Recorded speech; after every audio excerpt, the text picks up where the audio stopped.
আজকে আফসোসের বিষয়, বাংলাদেশের জমিনে যেই জমিনের মধ্যে ফ্যাসিস্ট নাই, জালেম পালাইছে, জালেমের অনুসারীরাও যারা পালাইছে, এরপরেও এই স্বাধীন সার্বভৌম বাংলাদেশে 24 পরবর্তী বাংলাদেশে, 5ই আগস্ট পরবর্তী বাংলাদেশে আফসোসের বিষয়, কতগুলো মাতাল, কতগুলো মুরতাদকে নারী শিক্ষা, নারী সংস্কার কমিশন হিসাবে দায়িত্ব দিছিল নারীর অধিকার ঠিক করে দেওয়ার জন্য। তাদেরকে তারা কমিশন রিপোর্ট দিছে গত কয়েকদিন আগে।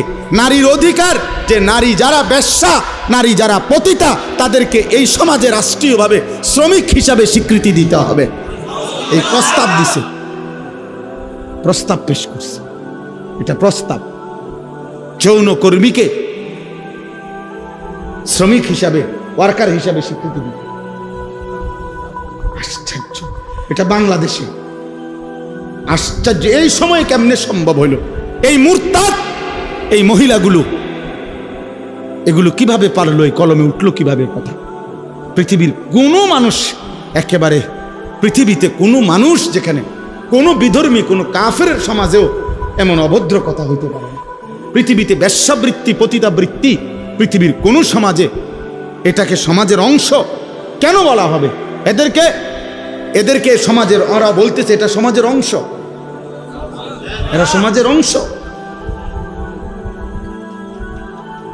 এদের অধিকার কি দরকার? তো এদের অধিকার ইসলাম বলছে এদেরকে গুনাহ থেকে ফিরায় আনা। আল্লাহ রাসূল সাল্লাল্লাহু আলাইহি সাল্লামের হাদিসে আছে, নবীজি একবার হাদিসে বলছে, আশ্চর্য একটা বাক্য নবীজি একদিন বলছে, সাহাবীরা অবাক হয়ে গেছে। নবীজি বলছে, উনসুর আখাকা জালিমান আও মাজলুমান। এই হাদিসটা যখন নবীজি বলছে, সাহাবীরা অবাক হয়ে গেছে। মানে অর্থ হইল, নবীজি বলছে তোমার ভাইকে, ইমানদার ভাইকে তুমি সাহায্য করো, যদি সে জালেম হয় তবুও, যদি সে মজলুম হয় তবুও। বুঝেন নাই? তো সাহাবীরা অবাক হয়ে প্রশ্ন করলো, ইয়া রাসূলুল্লাহ, মজলুম তারে সাহায্য করা এটা তো যুক্তি আছে, কিন্তু যে জালেম তারে সাহায্য করব কেন? কথা বোঝেন নাই? হেরে সাহায্য করা মানে কি? আল্লাহর কসম, নবীজি বলছেন জালেমকে সাহায্য করা, এই কথার অর্থ হলো তাকে জুলুম থেকে ফিরাইবার চেষ্টা করা, এটাই তাকে সাহায্য করা। তাহলে কোনো অসৎ চরিত্রের নারীকে তার এই গুনাহ থেকে ফিরাইবার চেষ্টা করা, এইটা না তার সবচেয়ে বড় কি অনুগ্রহ? তাকে বুঝি তার এই যৌন পেশার উপরে তারে স্বীকৃতি দিয়া ওয়ার্কার, শ্রমিক হিসাবে তার ভাতা, বেতন সব বুঝি ঠিকঠাক করিয়া তারে এই কাজে উৎসাহিত করা, এটারই তার উপরে দয়া। এই মুরতাদরা এটা লিখছে সরাসরি কোরআনের বিরুদ্ধে। আল্লাহ তাআলা যেখানে বলছে ওয়ালা তাকরাবু জিনা, জেনা ব্যভিচারের কাছেও যেও না, ওরা বলতেছে ওদেরকে স্বীকৃতি দিতে হবে। এটা বাংলাদেশে কিভাবে সম্ভব? এরপরে আপনার নারী পুরুষের সম্পত্তি, ইসলামী শরীয়তে যেই উত্তরাধিকার আইন ওয়ারাসাত, এই নারী পুরুষের সম্পত্তির ক্ষেত্রে এদের প্রস্তাব হইল যে ধর্ম নারী পুরুষের এই সম্পত্তির মধ্যে যেই বন্টন করেছে, এটা নারী পুরুষের চূড়ান্ত বৈষম্য। মানে মহিলা 1 ভাগ, পুরুষ 2 ভাগ, ভাই 2 ভাগ, এটা বৈষম্য। এই বৈষম্য দূর করা, অবশ্যই দূর করা উচিত, নাহলে নারীর অধিকার প্রতিষ্ঠিত হবে না। সরাসরি আল্লাহর কোরআনের বিরোধিতা। আল্লাহ যেখানে পরিষ্কার বলছেন লিযযাকারি মিসলু হাযিল উনসায়াইন, এটা কোরআনের আয়াত মিয়া। এই পৃথিবীতে 1450 বছরে কোনো বেঈমান যারা প্রকাশ্যে নিজেকে কাফের বলে, তারা আজ পর্যন্ত কোরআনের বিরুদ্ধে, কোরআনের কোনো শব্দের সিদ্ধান্তের বিরুদ্ধে অযৌক্তিক বলার সাহস করে নাই। অথচ নিজেকে মুখে মুসলমান বলে, এত বড় মুনাফিক, এত বড় মুরতাদ। কতগুলো নারী, এগুলো নারী কিনা পুরুষ কিনা এটা নিয়েও সন্দেহ আছে। এই সমস্ত এরা আপনার পরিষ্কার নারী অধিকারের নামে নতুন করে এই কমিশন জমা দিছে সংস্কার। আমরা ঘৃণা ভরে এই কমিশনের এই সংস্কার প্রস্তাবনা প্রত্যাখ্যান করছি। আপনারা ভুলবেন না, যুবক ভুলো না, এরা বনে নাই, এরা ভুলে গেছে মাত্র 8 মাসে, এরা গত 8 মাসের আগের রক্ত ভুলে গেছে।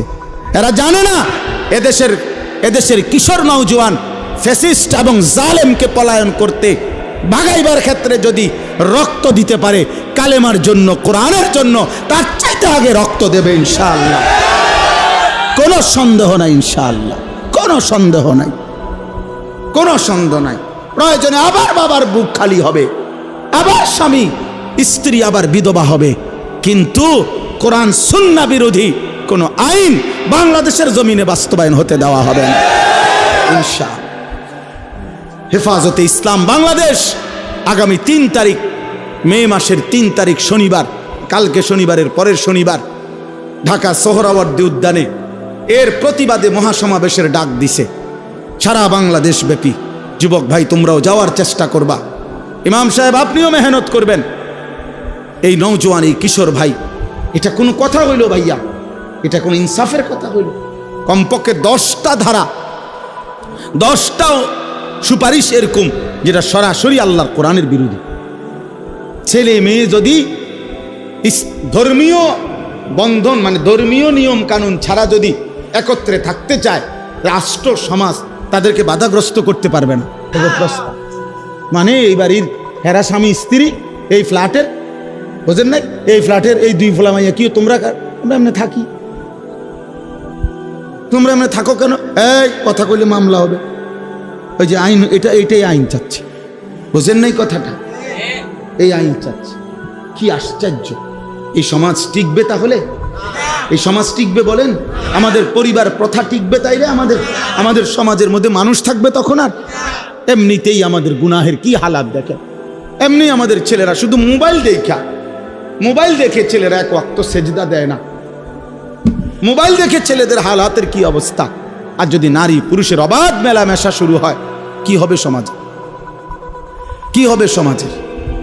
এজন্য আলহামদুলিল্লাহ সারা বাংলাদেশ থেকে ওলামায়ে কেরাম প্রতিবাদ করছে, এবং ওলামায়ে কেরামের এই জমিনে বাংলাদেশে ইনশাআল্লাহ এমন ঘৃণ্য কোরআন সুন্নাহ বিরোধী নারী সংস্কার কমিশনের এই প্রস্তাবনা পাশ হতে দেওয়া হবে না ইনশাআল্লাহ।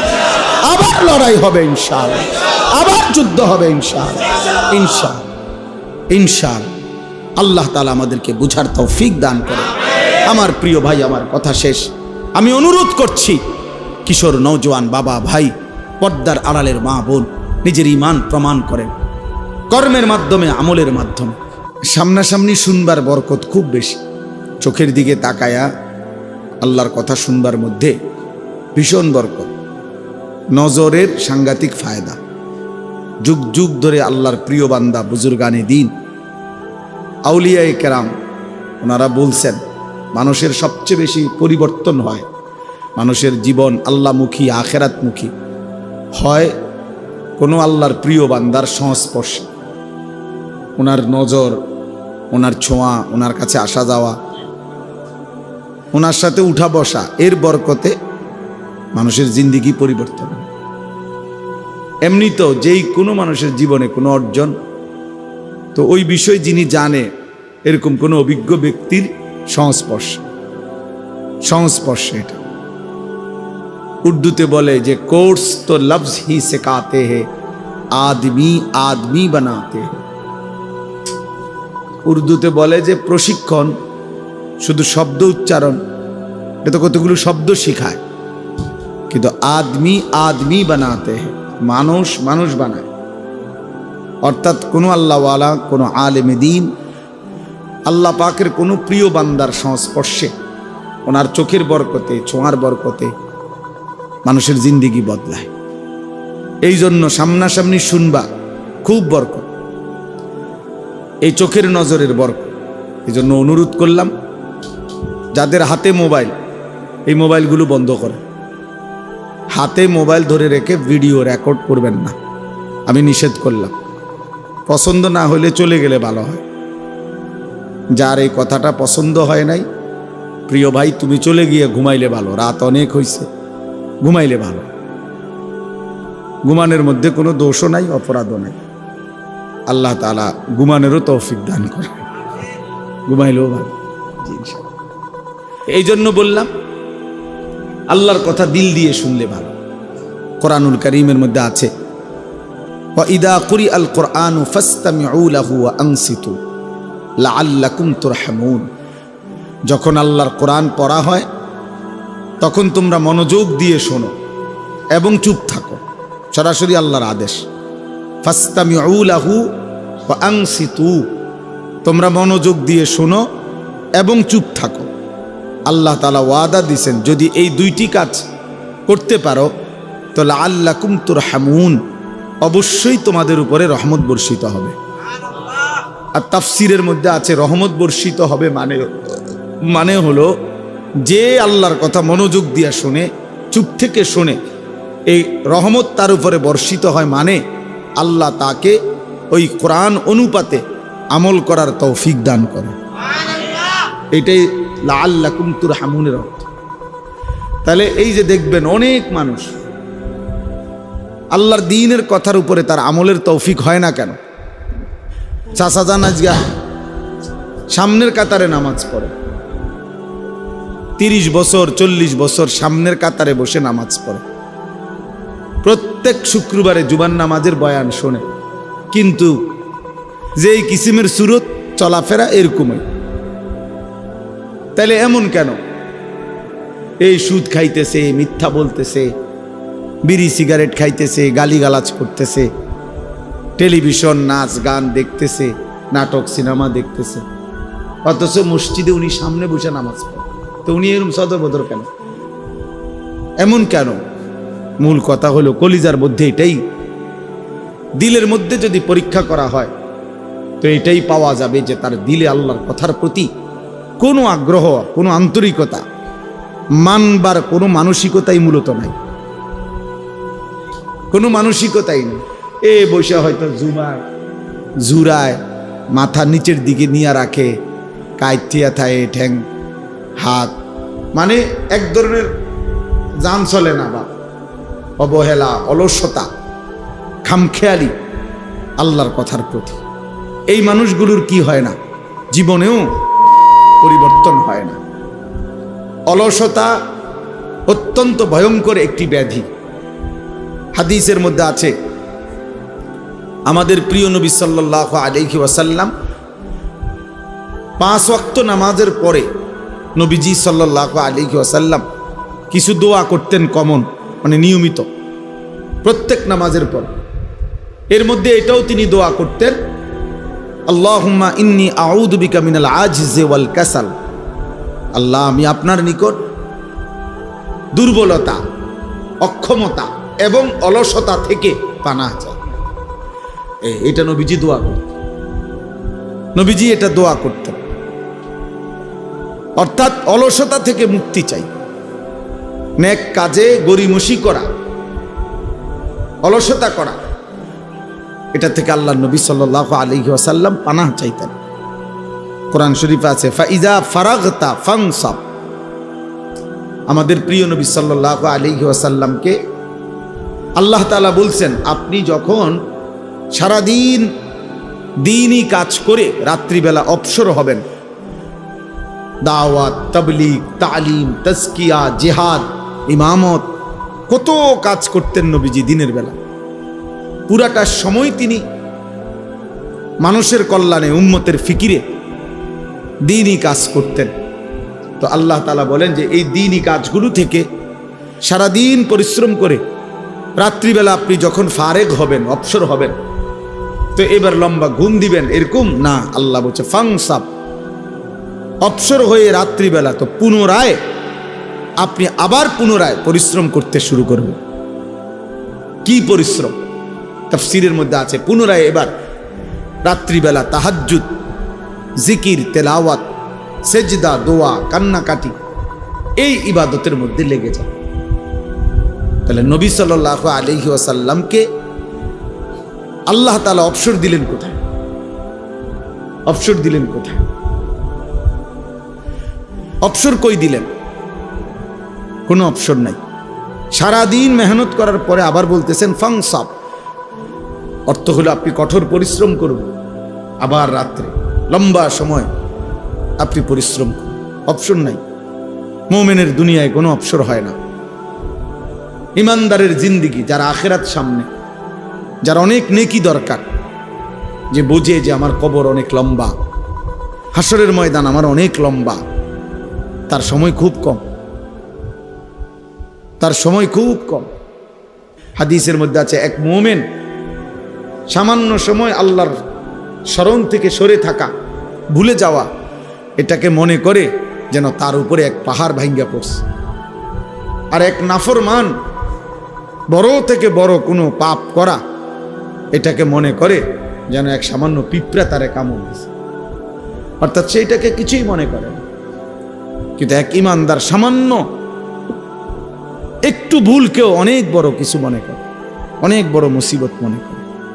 এই জন্য প্রিয় ভাই বাবা, আমার জন্য আপনার জন্য এটা একটা জরুরি বিষয়। ইবাদতে অলসতা, এ মন চায় না, ভাল লাগে না, আচ্ছা যান না, আইতে আছে, আচ্ছা করবো আর কি, আচ্ছা সময় আছে তো, এরম শুরু করছেন না। এই এক ধরনের অবহেলা, অলসতা, এটা অনেক বড় লানত, অনেক বড় অভিশাপ।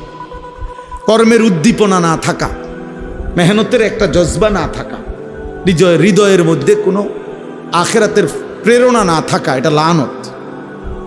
লানত এটা অভিশাপ, এটা অভিশাপ যে আল্লাহ তাআলা দিল মুর্দা বানায় দিছে। ওই দিলের মধ্যে আর আখিরাতের কোনো প্রেরণা জাগে না, ইবাদতের কোনো প্রেরণা জাগে না। কোরআন শরীফে আছে হযরত মুসা আলাইহিস সালাম এবং ওনার ভাই হারুন আলাইহিস সালাম, ওনারা দুইজনই নবী ছিলেন এবং দুইজনকে আল্লাহ তাআলা একসাথে নবী বানাইছেন। এই দুইজনকেই আল্লাহ বলছেন ফেরাউনের কাছে আমার দ্বীনের দাওয়াত, কালেমার দাওয়াত নিয়ে যাও। তো এইটা যে বলছে, এইখানে আল্লাহ একটা কথা বলছে ওনাগরে, ইদহাবা ইলা ফিরাউন, তোমরা দুইজন ফেরাউনের কাছে যাও, ওয়ালা তানিয়া ফি যিকরি। এইটার অর্থ হইল সাবধান, শুনে রাখো, নবীদেরকে বলতেছে আমি আল্লাহর স্মরণ, আমার জিকির করতে অলসতা করো না, অলসতা করবা না আমার স্মরণে, আমার ইবাদত। অর্থাৎ একবার বলছি, দুইবার বলছি, 10 বার বলছি, 50 বার বলছি, শুনে না, হ্যাঁ আর হইতো না, আরে বাদ দাও তার কথা, অসিব্য, এটা হইতো না। না, আল্লাহ বলছে সাবধান, এইটা বলা যাবে না, কোনো রকমের অলসতা করা যাবে না, অলসতা করা যাবে না, বরং বলতেই থাকো, বলতেই থাকো, বলতেই থাকো, আল্লাহর বান্দাকে বলতেই থাকো, বলতেই থাকো। এই জন্য দোস্ত, অলসতা, অবহেলা অনেক বড় অভিশাপ। কোরআনুল কারীমে আছে আল্লাহ তাআলা আমাদের নবী সাল্লাল্লাহু আলাইহি ওয়াসাল্লামকে বলছেন, নবীজিকে বলছেন সরাসরি, ওয়ালা তাকুম মিনাল গাফিলিন, প্রিয় বন্ধু আমার, আপনি গাফেলদের অন্তর্ভুক্ত হবেন না। এইমাত্র মাওলানা বলতেছিল এই আয়াত যে আল্লাহ তাআলা বলছে 3 শ্রেণীর মানুষকে অনুসরণ করবেন না। আমি এই ওযু করতে করতে কদ্দু শুনছি, আমার এটা তবিয়ত, আলহামদুলিল্লাহ, চেষ্টা করি যে তোমার লোক কথাও কইছি, হে কি কইছি এটাও শুনছি। সেইটা বলছে এখন, ওয়ালা তুতি মান আগফালনা কলবাহু আন যিকরিনা ওয়াত্তাবা হাওয়াহু ওয়া কানা আমরুহু ফুরুতা। সূরা কাহফের আয়াত। আল্লাহ তাআলা বলেন, হে নবী, 3টি বদ অভ্যাস যার, আপনি তার অনুসরণ করবেন না, তার সাথে চলবেন না, তার সঙ্গী হবেন না, এই ফালতু লোক। 1 নাম্বার হলো যার অন্তর আমি আল্লাহর স্মরণ থেকে গাফেল। 3 ঘন্টা তার লগে চললেন, 8 ঘন্টা তার লগে একসাথে উঠা বসা করলেন, নাফরমানের মুখ দিয়ে একটা বার আল্লাহর নাম আসলো না, এটা ফালতু লোক, একদম ফালতু বেটা। লাখ লাখ যুবক তোদেরকে শেষ করে দিছে বেটা, ওই অসভ্য বন্ধু নামের শয়তান। 10 ঘন্টা যেই নাফরমানের সাথে চলার পরেও ওই হাইওয়ানের মুখ দিয়ে একটা বার আল্লাহর নাম বের হয়। এরই মাঝে জোহরের আজান চলে গেছে, আসরের আজান চলে গেছে, মাগরিবের আজান হয়ে গেছে, এশার আজান হয়ে গেছে। বেঈমান একটাবার বলেও না, কিরে তুইও মুসলমান আমিও মুসলমান, নামাজ পড়তি না? এত বড় অসভ্যের সাথে চলতে নাই, এত বড় অসভ্যের সাথে চলতে নাই। যার অন্তর আল্লাহর স্মরণ থেকে গাফেল, যার কলিজায় আল্লাহর স্মরণ আছে, তার জবান দিয়া এমনিতেই আল্লাহর নাম বের। আমাদের খতিব সাহেব বর্তমান জাতীয় মসজিদ বাইতুল মুকাররমের যিনি খতিব, সারা পৃথিবী বিখ্যাত আলেম। ওই আমরা তো যারা ওয়াইজ বক্তা তারা তো মানছে এগুলার রেডিমেড টাইটেল বানায়, আন্তর্জাতিক খ্যাতি সম্পন্ন মুফাসসিরে কোরআন, যমুনা ব্রিজ, তারপরে ভৈরবের ফুল, সিমেন্টের বস্তা। কইতে কইতে হুজুর কই, বক্তা কই, টাইটেল কই, উড়ে এলাইছে আর সোজা কথা। এগুলো অধিকাংশই ধোঁকা, কিন্তু উনি বাস্তবিক অর্থেই পৃথিবী বিখ্যাত আলেম। আমার বাংলাদেশ ওনাকে যে পরিমাণ চিনে, বিশ্বাস করেন গোটা আরব তার চাইতে 100 গুণ বেশি ওনাকে চিনে। উনি আরবের সমস্ত আলেমদের কাছে সমাদৃত একজন আলেম। আরবের ইউনিভার্সিটিতে ওনার কিতাব, লিখিত আরবি কিতাব পড়ানো হয়, মোতালা হয়, গবেষণা হয়। এই বর্তমান যিনি খতিব সাহেব, এই সহজ সরল এই মানুষটি আমাদের কুমিল্লার গর্ব, মনোহরগঞ্জের সন্তান। আলহামদুলিল্লাহ, আলহামদুলিল্লাহ। এমন সোনার মানুষ, এমন আলোকিত মানুষ। তো এরকম বরকতময় একজন ব্যক্তিত্ব তিনি হযরত মাওলানা আব্দুল মালেক সাহেব। অনেকবার নিজের জীবনে এই কথাটা, যে আমি যে কথার প্রসঙ্গে বলতেছিলাম, হুজুরকে আমি অনেক দেখছি, বয়ান শুনছি। এই মনে করেন বসে আমি কুমিল্লা খিদমা হসপিটালে হুজুরকে দেখছি, ওয়াজ ছাড়াও এমনি, মানে ওনার আব্বা অসুস্থ ছিলেন, উনিও বড় আলেম ছিলেন। তো ওনার আব্বা দেখতে আসছে, হসপিটালে বসা আব্বার শুশ্রূষা, আমরাও বসছি। আবার মাহফিলে দেখছি, ওয়াজে দেখছি, ওনার এক দবিয়ত দেখছি যে কথা বলতেছে বলতেছে, স্বাভাবিক কথা হোক আর ওয়াজ হোক, হঠাৎ 4 মিনিট 5 মিনিট 3 মিনিট পর পর একটু থেমে যায়, থাইমা আবার নিজে নিজে বলে লা ইলাহা ইল্লাল্লাহ, লা ইলাহা, 2-3 বার লা ইলাহা ইল্লাল্লাহ পরে আবার ওয়াজ করে। মনে হয় যেন এইটা দিয়ে উনি নিঃশ্বাস ফেলে, জিকির দিয়ে দম ফেলে, জিকির দিয়ে। হ্যাঁ, আমি বহুবার দেখছি এটা, বহুবার, যে ফাঁকে ফাঁকে হঠাৎ কথা বলতেছে কোন এক প্রসঙ্গ, কিন্তু মাঝখানে থাইমা গেছে, ব্রেক দিয়ে ফেলছে, দিয়েই কি করে কালেমা পড়ে, কয়েকবার পরে আবার কথা বলে। আবার হসপিটালেও দেখছি, ওই সময় তো ওয়াজ করে না, মানে ওনার আব্বারে দেখতে আসছে, এইখানেও এই তবিয়ত। তাহলে 24 ঘন্টা যার জিন্দিগি আল্লাহ তাআলার জিকির মোহাব্বত তার কলিজার মধ্যে, আল্লাহ তাআলা বলছেন তার সাথে চলবে। ওয়াত্তাবা হাওয়াহু, যে তার মনের চাহিদার অনুসরণ করে, তার মনে যা চায় তাই করে, তাই চলে, আল্লাহ বলেন এমন নাফরমানের সাথে চলবেন না, এটা একদম ফালতু। ওয়া কানা আমরুহু ফুরুতা, আর যার প্রত্যেক কাজই সীমা লঙ্ঘন, যাই করে আল্লাহর নাফরমানি শুধু করে না, বরং সীমা লঙ্ঘন করে। চুরি ডাকাতি, সিনা, ব্যভিচার, মদ, জুয়া, সুদ, ঘুষ, হারামের উপরে অহংকার করে, সীমা লঙ্ঘন করে, অতিরঞ্জিত করে, কোন রকমের লজ্জা শরমের বালাই নাই, লজ্জা শরমের বালাই নাই। আমার বাপ বহু গুনাহ, বহু পাপ তো আগে এক সময় ছিল, সব সময় ছিল, কিন্তু মানুষের মধ্যে কিছুটা লজ্জিত একটা ভাব ছিল। আজ ছেলেদের অসভ্যতা, মেয়েদের বেহায়াপনা, মনে হয় না এদের কোনো মা আছে, বাবা আছে, এদের কোনো সমাজ আছে। এরা মহল্লার কাউকে কোনো পরোয়া করে, কাউকে কোনো ন্যূনতম সম্মান করে, একটু হলেও সামান্য লজ্জিত বিব্রত হয় এমনও নাই। এমন লাখ লাখ ছেলে পেলের চলাফেরা দেখলে বুঝাই যায় তার কোনো মা নাই, বাপ নাই, পরিবার নাই, সমাজ নাই, তার কোনো আল্লাহ নাই, খোদা নাই, রাসূল নাই, কিচ্ছু নাই, কিচ্ছু নাই।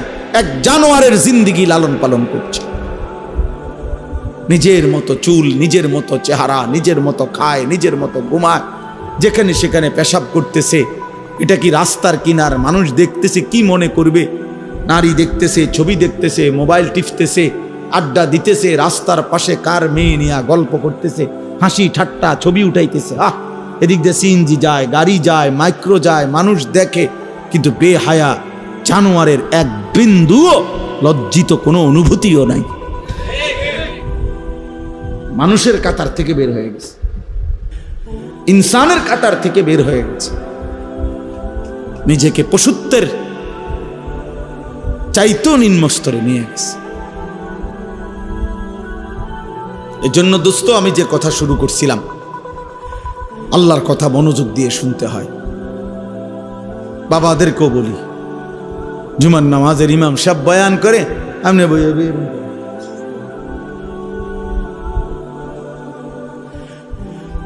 জিমা বইয়া বইয়া জিমা বড়শি দিয়া মাছ ধরে। আগের দিনে যে বড়শি দিয়া মাছ ধরতো, মাছের ইটা একবার নিচের দিকে যায়, আবার ওড়ে, এরকম বসে বসে মাছ ধরে। এই সমস্ত গাফেল মানুষ, এদের জীবনের পরিবর্তন হয় না। ওই যেমন আছে এমন, বয়স হয়ে গেছে 200 বছর, অনবিরি বইয়া বুড়া বাঁকা হইয়া গেছে, এরপরও বিড়ি, এরপরও কথা কইলে আগ করলে গালি ছাড়া কথা বাইর না। হ্যাঁ, টেলিভিশন না দেখলে রাতের ঘুম হয় না, অথচ বয়স হয়ে গেছে। হায়া হবে কখন, লজ্জা হবে কখন?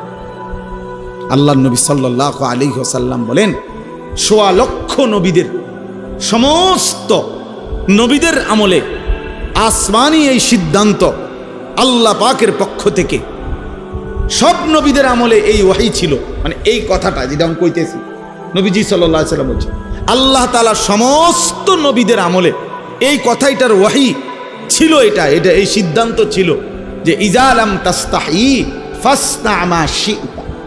এই কথাইটা সকল আসমানি ওয়াহীতে, সব যুগের কথা এটা, যে যার হায়া নাই সে যা ইচ্ছা তাই করে, যার লজ্জা নাই, যার লজ্জা নাই। নিজে যেহেতু লুঙ্গি দিয়া মুখ ডাক্কা লাইছে, এবার নিজে নিজে আমি কাউরে দেখি না। আরে তুই তো দেখোস না, কিন্তু মানুষ তো তোর নিচটা দেখে না, হেতে আমি কাউরে দেখি না। আরে তোমারে তুই দেখোস না, এটা তো আমিও বুঝছি, কিন্তু মানুষে যে দেখে, মানুষে দেখলে কি, আমি তো দেখি না। নিজে কি ডাইকা লাইছে, বুঝেন নাই কথাটা? লুঙ্গি আলগি দিয়ে মুখ ডাইকা লাইছে। এবার নিচটা মানুষ দেখলে কি, মানুষে দেখলে মানুষে, আমি তো দেখি না। আল্লাহ আমাদেরকে বুঝ দান করে। প্রিয় ভাই, একজন হলে একজনই বুঝতে শেখো ভাইয়া। আত্মসম্মান, আত্মমর্যাদা বোধ অনেক বড় নিয়ামত।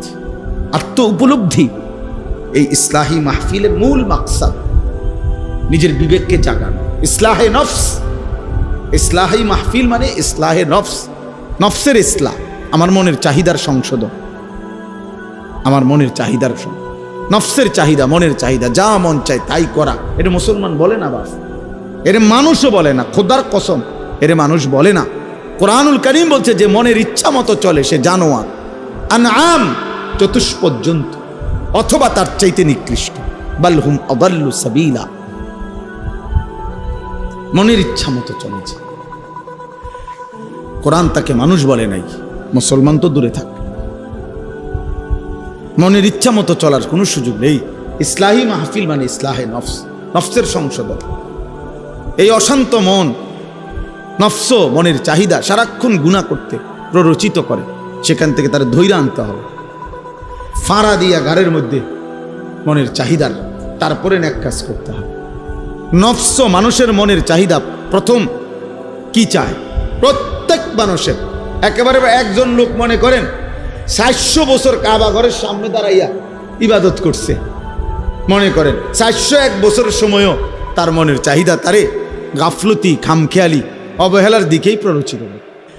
নফস সোজা হয় না, বড় হারামি, বড় শক্ত হারামি। তারে বহুত চাপ দিয়া মনের চাহিদাকে, মনের চাহিদার ঘাড়ে পাও দিয়া এরপরে নেক কাজ করতে হয়। তিতা ওষুধ জোর করেই খাইতে হয়, মন না চাইলেও খাইতে হয়। প্রত্যেক ট্যাবলেটেই দেখেন কামড় দিলে, দাঁতে যদি কোনো কারণে কামড় পড়ে, দেখবেন ভাঙ্গিয়া গেলে তিতা, এটা উপরের লেভেলটা শুধু একটু কি অন্যরকম, আর কিন্তু নাই তো ভিতরটা কি তিতাই, ঔষধ তিতাই হয়। এই জন্য মনের চাহিদা বড় খতরনাক। মনের চাহিদা মতো চলা যাবে না বাপ।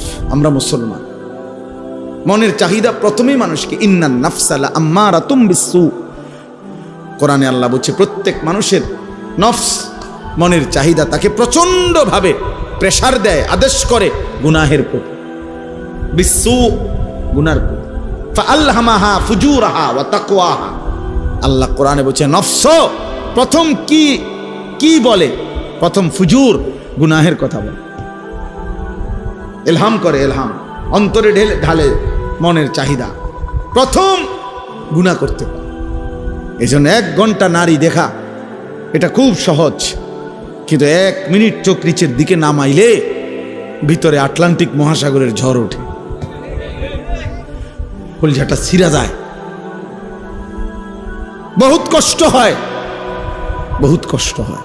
1 মিনিট চোখ নিচের দিকে নামায় রাখা, নারীর দিকে না দেখে থাকা বহুতই কষ্ট হয়, কিন্তু 1 ঘন্টা তাকাইয়া থাকলেও কোনো অসুবিধা হয় না, কারণ গুনাহ যে, কথা বুঝেন নাই, এতে কোনো সমস্যা হয় না।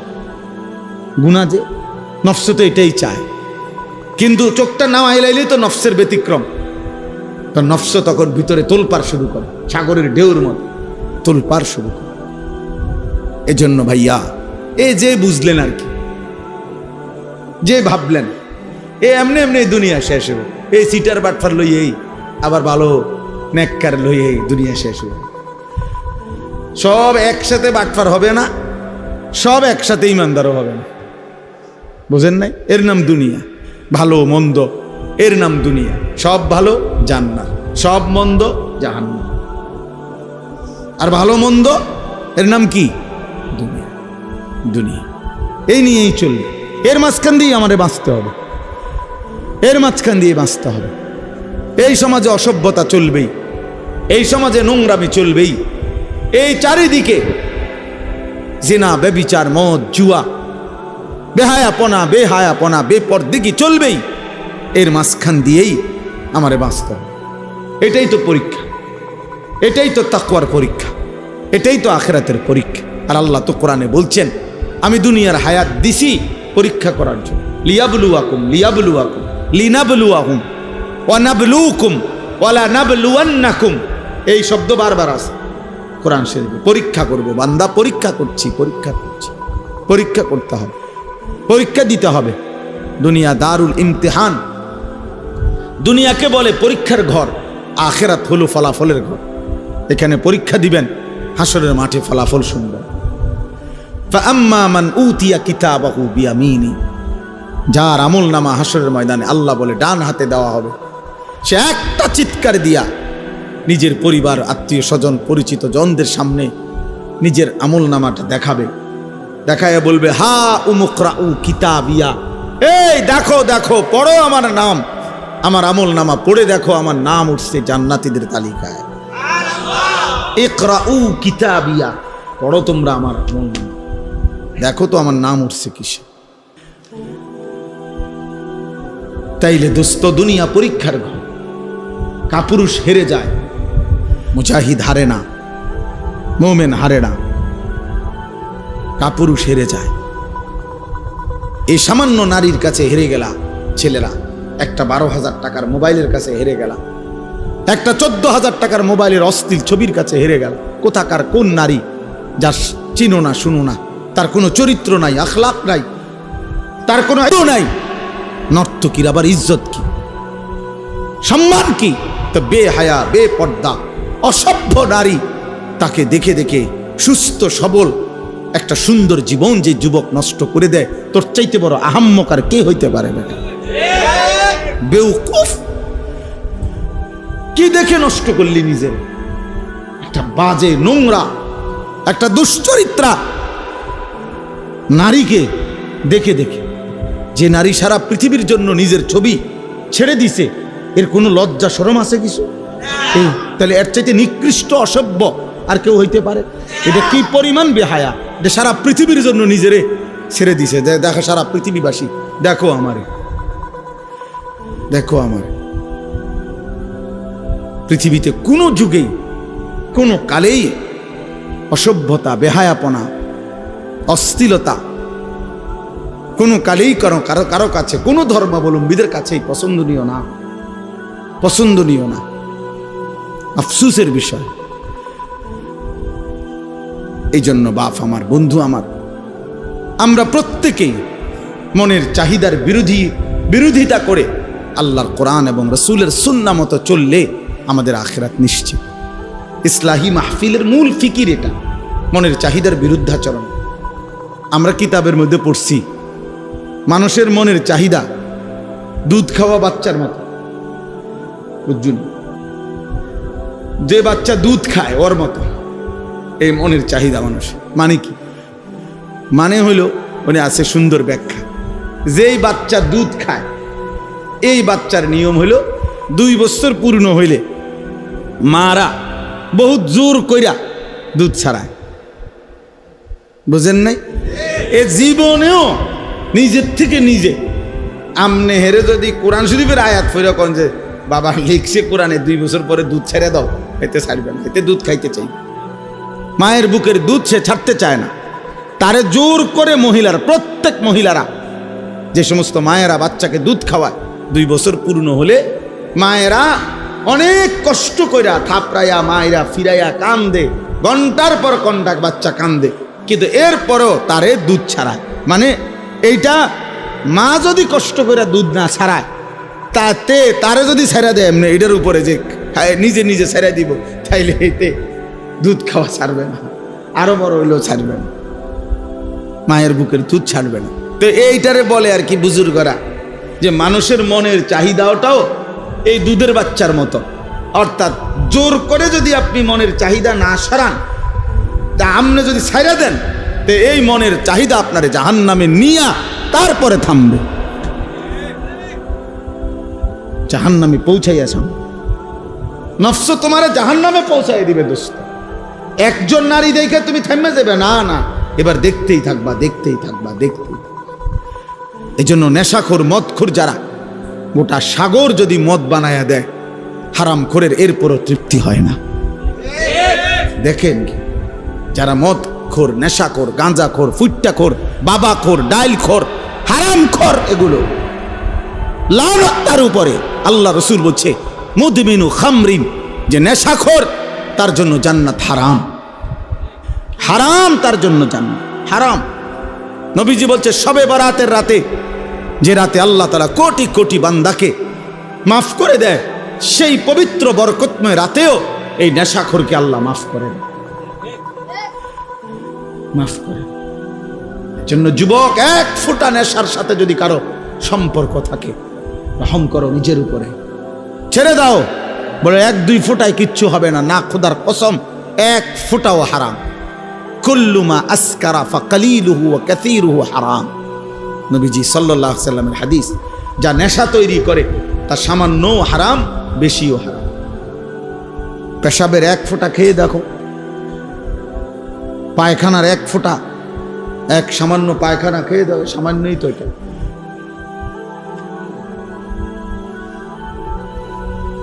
কোরআনুল কারীমের মধ্যে আল্লাহ তাআলা বলছেন নেশাখোর, স্পষ্টভাবে আল্লাহ তাআলা বলছেন এটা শয়তানের কাজ, মিন আমালিশ শয়তান। আর শয়তান তোমাদেরকে কি চায়? মদ এবং জুয়ার মাধ্যমে আইয়ুকিয়া বাইনাকুমুল আদাওয়াতা ওয়াল বাগদা, শত্রুতা বিদ্বেষ তৈরি করে। ওয়ায়াসুদ্দুকুম আন যিকরিল্লাহ, আল্লাহর স্মরণ থেকে সরিয়ে রাখে মদ, জুয়া। ওয়া আনিস সালাহ, এবং 5 ওয়াক্ত নামাজ থেকে ফিরিয়ে রাখে। আল্লাহ বলছে ফাহাল আনতুম মুনতাহুন, হে আমার ইমানদার বান্দা, তাহলে এতগুলো ক্ষতিকর কথা শুনে তুমি কি মদ এবং জুয়ার থেকে ফিরবে না? তাফসীরের মধ্যে আছে বন্ধু, কোরআনের তাফসীরে আছে, এ আল্লাহ যখন এই আয়াত নাজিল করছে, ফাহাল আনতুম মুনতাহুন, হে আমার ইমানদার বান্দারা, মদ এবং জুয়ার থেকে তোমরা তাহলে ফিরবে না, ফিরবা না?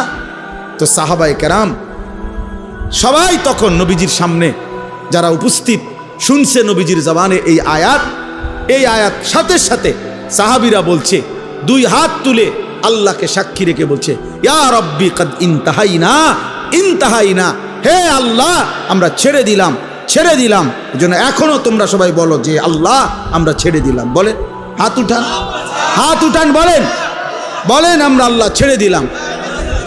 আল্লাহ তৌফিক দান করেন। অর্থ হইলো আমরা সবাই নেশা করি, আমি এটা বলি নাই। বোঝানোর উদ্দেশ্য হইল যে আল্লাহর নাফরমানির থেকে আমরা বিরত থাকবো।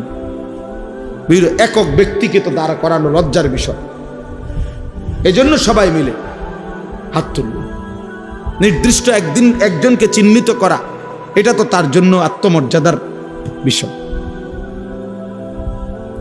আল্লাহ বুঝার তৌফিক দান করেন। প্রিয় ভাই আমার, বাপ আমার, আমাদের এটা উচিত, আমাদের এটা উচিত।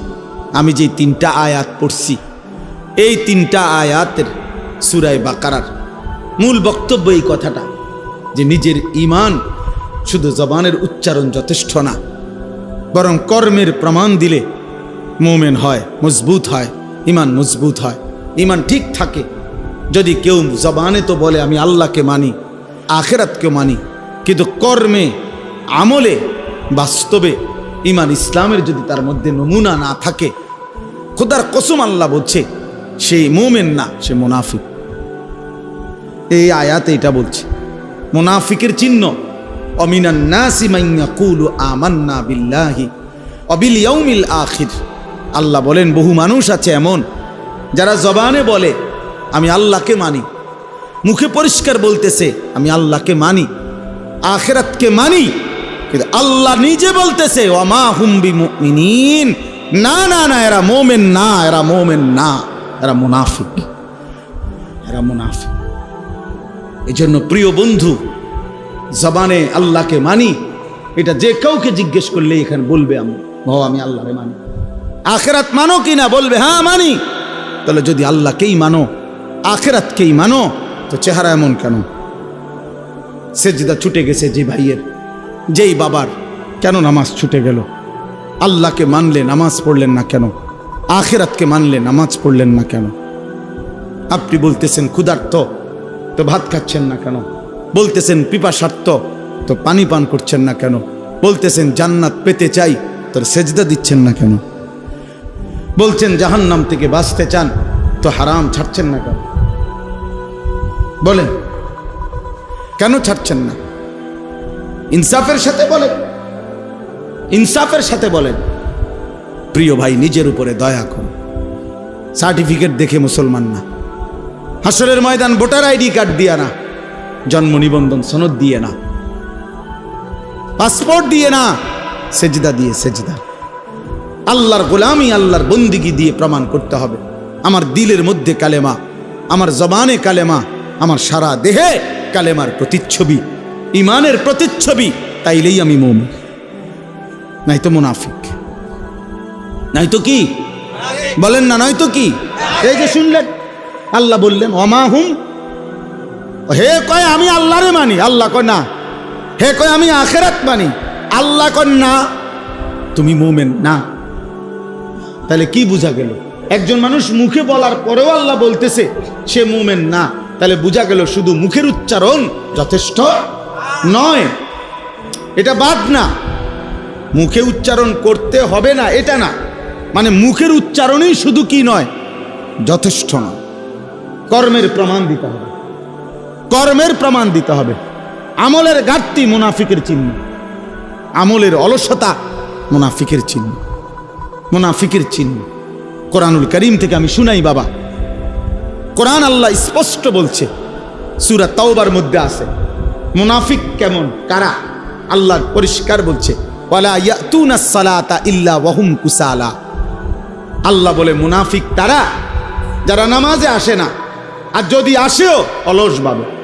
প্রথমত নামাজেই আসে না, দ্বিতীয়ত যাও কুদ্দুর আসে তাও জান চলে না, অলস। কুসালা মানে অলস। এই যে অলসতার কথা একটু আগে কইছি, অলসতা ইমানের কাজে, আমলের কাজে খোদার কসম সরাসরি মুনাফিকের চিহ্ন। ওয়ালা ইউনফিকুনা ইল্লা ওয়াহুম কারিহুন। আর দ্বিতীয়ত আল্লাহ বলে মুনাফিকের চিহ্ন যারা আল্লাহর রাস্তায় খরচ করে না, যদিও করে তো প্রচন্ড অনিচ্ছা সত্ত্বে। যদি কখনো দেয়, আচ্ছা যা বেশি যন্ত্রণা করস, জানে টাকা 100 নে বেড়া, টেহা গেলে গেছে, টেহা বেলে গেলে গেছে, দিছে টেহা 100, আবার কখন যা টেহা পয়সার মায়া করে লাভ নেই, যা নিয়ে বেড়া। এতবার করলে কেমনে না দেয়, অনেক সময় বলে না যে এতবার কইলে কেমনে না দেয় বেড়া, বারবার ঘুরিয়ে আইয়ে যা দিলাম দিলাম। এটা কি দান হইল? লান তানালুল বিররা হাত্তা তুনফিকু মিম্মা তুহিব্বুন। এক সাহাবী শুধু কেবল মসজিদে নববীতে খেজুর দান করছে গরিব সাহাবীদের জন্য। খেজুরের যে ছড়া, এই খেজুরের কলার ছড়ার ছড়ির মতো খেজুরের ছড়ি, এইটার মধ্যে কিছু খেজুর আছিল একটু ফসা, এই আর কিচ্ছু না। এই কদ্দুর অপরাধ আল্লাহ তাআলা কোরআন আয়াত নাজিল করছে, সবচেয়ে প্রিয়টা দান না করলে সেই দানের বিনিময়ে আল্লাহ কখনোই কোনো নেকি দিবে না। কি পরিমাণ সাহাবায়ে কেরামের সংশোধন খোদ আল্লাহ করছে। এক সুতা 19-20 হয়েছে, তা জিব্রাইল যেন সাইয়ার হয়েছে। ব্যাপারটা বুঝছো না? এরকম বহু আয়াত, এটা ভয়ের ব্যাপার। হযরত আবু বকর সিদ্দিক, ওমরে ফারুক নবীজির সামনে একবার জীবনে আওয়াজ একটু ভারী করে লাইছে, উঁচা একটা কথার তর্ক করতে গিয়ে জোরে কথা কয়ে ফেলছে। আল্লাহ তাআলা আস্তা সূরা নাজিল করে বলছে, সাবধান। কিতা ঘটনা কিতা? কার সামনে কথা বড় করলা? এই কার সামনে কথা বড় করলা? সরাসরি আবু বকর ওমরের মতো সাহাবীকে বলছে, শোনো, বেখেয়ালিতে এমন ভুল করো না যে ভুলের কারণে হতে পারে সারা জিন্দেগীর আমল একসাথে শেষ হয়ে যাবে। আন তাহবাতা আমালুকুম ওয়া আনতুম লা তাশউরুন, অথচ টেরও পাইবে। সেই পর শেষ পর্যন্ত হযরত আবু বকর সিদ্দিক রাদিয়াল্লাহু তাআলা কিছুদিন এত আস্তে কথা বলতেন যে নবীজি আবার ডাককে আনতে হইতো, আবার কও কিতা কিছু বুঝি না। আর ওমর অজরে কাঁদতেছিলেন, ওমর শুধু কাঁদতেই ছিলেন, কথাই বলা বন্ধ করে দিছেন। আল্লাহ নবী জিজ্ঞাসা করলেন, ওমর কথা বলো না কেন? বলতেছি, ইয়া রাসূলুল্লাহ, আমার আওয়াজ কোনোভাবেই ছোট করতে আমি পারি না, আমার আওয়াজটাই বড় হয়ে যায়। আল্লাহ তো আমার জিন্দেগীর আমল বরবাদ করে দিবে কইছে, আপনার সামনে যদি কথার আওয়াজ বেড়ে যায়। কি পরিমাণ ফিকির করছে দোস্ত। সাহাবায়ে কেরাম এমনিতে হইছে। আখিরাত এত মামুলি মনে করে ফেলছেন আপনারা? আখিরাত মামুলি? আমি অনেক সময় বলি, বাপ এ সুরে সুরে তারে তারে তালে তালে শুনছেন নবী সুপারিশ করবে, আর আপনারা নিশ্চিন্ত হয়ে গেছেন নবী তো সুপারিশ করবে। আমিও তো কই নবী সুপারিশ করবে, 1000 বার করবে, 1 লক্ষ বার করবে, 1 কোটি বার করবে, এটা সত্য, 100 সত্য। কিন্তু নবীজি সাল্লাল্লাহু আলাইহি ওয়াসাল্লাম তিনি এটা বলছেন কিনা যে উম্মত মৃত্যু পর্যন্ত তুমি গুনার উপরে, নাফরমানির উপরে, অসভ্যতার উপরে, হারামের উপরে তুমি মজবুত করে টিকে থাকো, আমি সুপারিশ করে তোমারে জান্নাত দেব। এই তো নবী বলছে না? একজন মানুষ বলেন, কারো বিবেকে বলে এটা? তো আপনি কি ভাবছেন? সুপারিশ মানে কি? মামুর বাড়ি। সুপারিশ মানে মামুর বাড়ি। আপনি বিড়ি খাইতে খাইতে কবরে যাইবেন, আর নবীজি আপনারে বেহেশত দিয়া ফেরেশতারে কবে, যা চাচারে বুট মুড়ি দাও। না না, তামসায় তো মনে করছে বেহেশতটা। সুপারিশটার কোনো নিয়ম কানুন নাই। হাউজে কাউসারের পানি কিতা? পানির বোতল, 15 টাকা পানির বোতল। হ্যাঁ, হাউজে কাউসারের পানি মামুলি মনে করছেন, যেটার কোনো নিয়ম কানুন নাই। আপনি গেলেই দিয়ে দিও বালতি দিয়ে আপনারে। আফসোসের ব্যাপার। ধোকা খাবেন না, ধোকা খাবেন না, ধোকা খাবেন না। শতভাগ সুন্নত করে, শতভাগ আমল করে, শতভাগ আল্লাহর কসম বাবা, আপনি আমার দলভুক্ত হওয়ার দরকার নাই। আমি কোনো দল নিয়ে আসি নাই, আমি কোনো পার্টি নিয়ে আসি নাই, আমি কোনো দরবার নিয়ে আসি নাই, আমি আপনারে মুরিদ বানাইতে আসি নাই, আমি আপনারে আখিরাতের কথা বলতে আসছি না। অতএব কোনোভাবে সাবধান মুসলমান, সাবধান। রাসূলুল্লাহ সাল্লাল্লাহু আলাইহি ওয়াসাল্লামের অনুসরণবিহীন, সুন্নাত মানাবিহীন নবীজির ভালোবাসা দাবি করা, এটা ধোঁকা আর প্রতারণা ছাড়া আর কিচ্ছু না, কিচ্ছু না। ধোঁকা দিবেনও না, ধোঁকা খাবেনও না, কাউকে ধোঁকা দিয়েন না, ধোঁকা দিয়েন না। হালাল হারামের কোনো মিশ্রণ নাই, পার্থক্য নাই, কোনো অনুভূতি নাই। আমনে নবীর আশেক, নবীর এশক, আর আমরা চিরা খাই, আমরা ভাত খাই না, আমরা বুঝি না। আমনে হুদা ভাত খান, কাজে ঝগড়ার দরকার নেই আমার। আমি ঝগড়া একটা মানুষও না, আমার ঝগড়া পছন্দও না। আপনিও বেঁচে যান, আমিও বাইচা যাই। কথা বলেন না কেন? বাইচা যাই ভাইয়া, আখেরাতে বেঁচে যাই। চলো, মালিকের ধরা বড় শক্ত ধরা। এই ঠেলাঠেলি ধাক্কা ধাক্কি এখানেই মানাবে। আখেরাত বড় মারাত্মক বিষয়। আখেরাত বড় ভয়ের জায়গা। আল ফাজাউল আকবার, আল্লাহ কোরআনে বলছে সবচেয়ে বড় ভীতিকর জায়গা হাসরের মাঠ। হাসরের মাঠ, হাসরের মাঠ। ১.৫ লক্ষ আম্বিয়া দিন রাত কেঁদেছেন হাসরের মাঠের ভয়ে। লক্ষ লক্ষ সাহাবায়ে কেরাম কেঁদেছেন রাত দিন হাসরের মাঠের ভয়ে। সারা পৃথিবীর সমস্ত আউলিয়ায়ে কেরাম দিনে রাতে চোখের পানি ফেলে কাঁদছেন। কি কারণে? যে নামাজ ফিরে ভুল করছে এই কারণে কান্দে নাকি?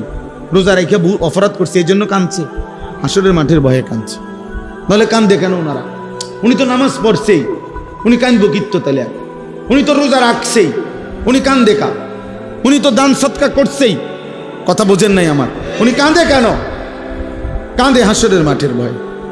হাসরের মাঠের ভয়ে যাহা যদি আল্লাহ প্রত্যাখ্যান করে, যদি আল্লাহ গ্রহণ না করে, যদি আল্লাহর কাছে কবুল না হয় তো কি হবে?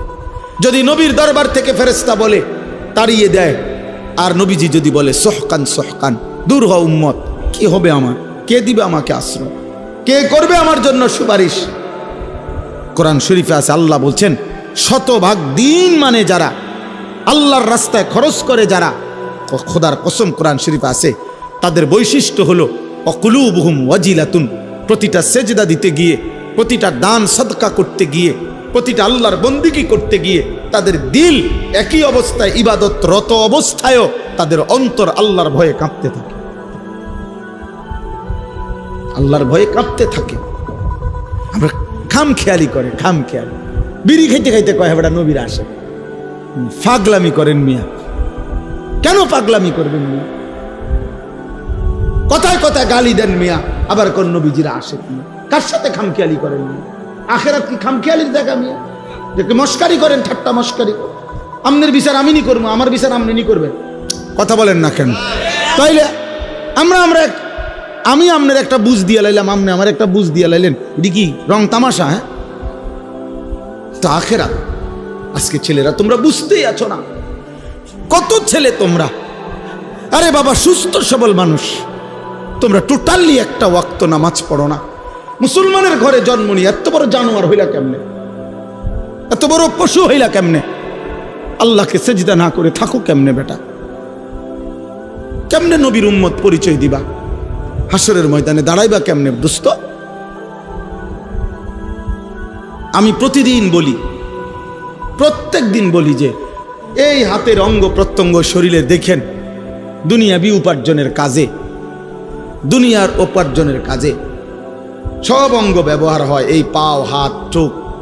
কিন্তু খেয়াল করে দেখেন দুনিয়ার কোনো আয় রোজগারের কাজে এই কপাল ব্যবহার হয় না। এই কপাল যেটা, এটা দিয়ে কিতা করে? পয়সা কামানোর কোনো কাম আছে এটা দিয়ে? উপার্জনের কোনো কাজে কপাল ব্যবহার হয়নি? ব্যবহার হয়। হাত পাও ব্যবহার হয়, দিল দিমাগ বুদ্ধি বিবেচনা বের হয়, ব্যবহার হয়। কিন্তু কপাল দুনিয়াবি কোনো কাজে ব্যবহার হয় না যুবক। খোদার কসম, তাহলে আল্লাহ কপাল কেন দিলেন? আল্লাহর কসম, রব্বে কাবার কসম, কপাল আল্লাহ শুধু বানাইছেনই সেজদার জন্য। এই জন্য সেজদা কাকে বলে ইমাম? ওয়াদউল জাবহাতে আলাল আরদ। সেজদার আরবি সংজ্ঞা কি? সেজদার সংজ্ঞাই এটা, যে জমিনের মধ্যে কপাল রাখা। বুঝেন নাই কথাটা? তাহলে কপাল আল্লাহ বানাইছেন কি জন্য? বলো যুবক, বলো কেন বানাইছেন?